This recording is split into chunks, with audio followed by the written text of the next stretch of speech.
அருமையான கர்த்தருடைய பிள்ளைகளே, இந்த நாள் உங்களுக்கு ஆசீர்வாதமாய் இருப்பதாக. இந்த நாள் முழுவதும் கர்த்தர் உங்களை அற்புதமாய் நடத்துவாராக. ஆண்டவருடைய வார்த்தைக்கு கீழ்ப்படிந்து அவரையே சார்ந்து கொண்டு அவரையே தேடி கொண்டிருக்கிற மக்களை ஒரு காலம் கைவிடவே மாட்டார்.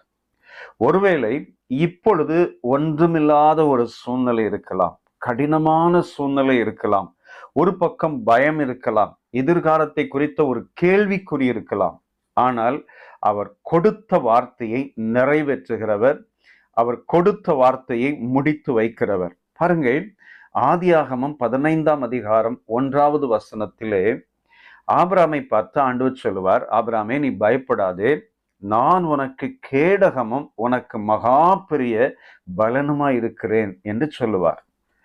ஆபிரகாம் லோத்துவை விடுவித்து திரும்ப கொண்டு வரும்போது அவருக்கு ஒரு பயம் வந்து விடுகிறது.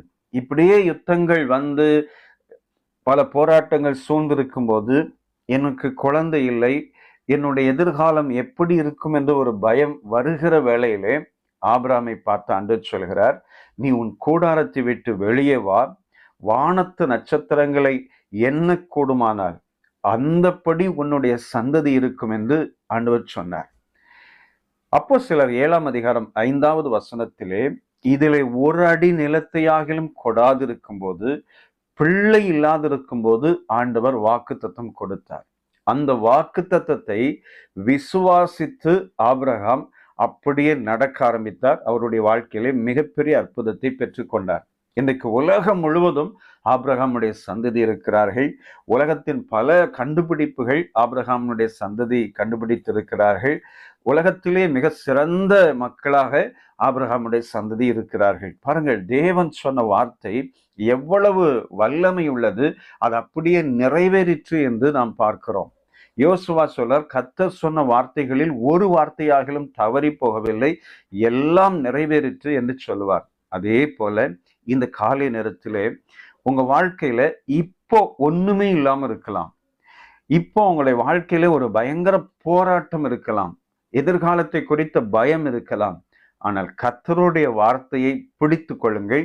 உங்களுக்கென்று சொல்லப்பட்ட, உங்களுக்கென்று தேவனால் கொடுக்கப்பட்ட வார்த்தையை பிடித்து கொண்டு ஜெபித்து கொண்டே இருங்கள்.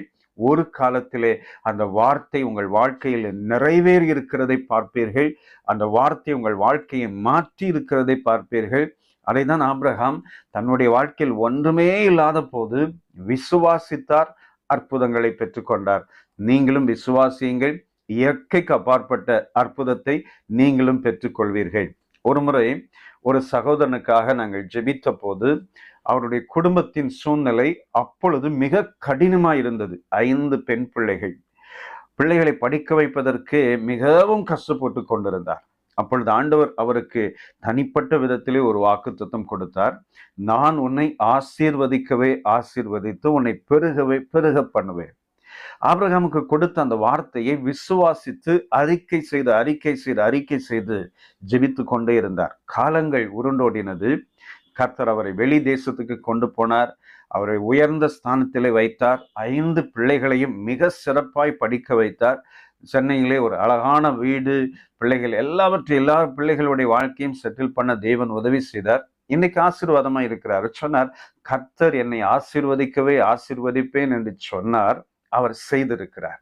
என்னுடைய வாழ்க்கை அந்த வார்த்தை அப்படியே நிறைவேறிற்று என்பதை நான் இப்பொழுது பார்க்கிறேன் பிரதர் அப்படின்னு சொல்லுவார். அதே போல சகோதரா, உங்கள் வாழ்க்கையிலே கர்த்தர் கொடுத்த வார்த்தை நிறைவேறும்.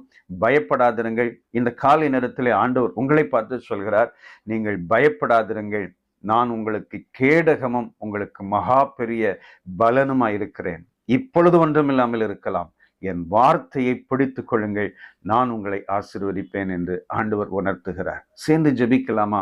வல்லமை உள்ள பிதாவே, நல்ல தேவனே, இயேசுவின் விலையேற பெற்ற வல்லமை உள்ள நாமத்தினாலே நாங்கள் உம்முடைய சன்னிதானத்தை நோக்கி பார்க்கிறோம். ஆபிரகாமை போல நாங்கள் கீழ்ப்படிந்து வார்த்தையை விசுவாசித்து வார்த்தையை பிடித்து கொண்டு வார்த்தையிலேயே நிலைத்து நிற்க எங்களுக்கு கிருபை பாராட்டுங்க. உம்முடைய நாமத்தை மகிமைப்படுத்துகிறோம். இயேசு இரட்சக நாமத்தில் பிதாவே, ஆமென், ஆமென். God bless you. Amen.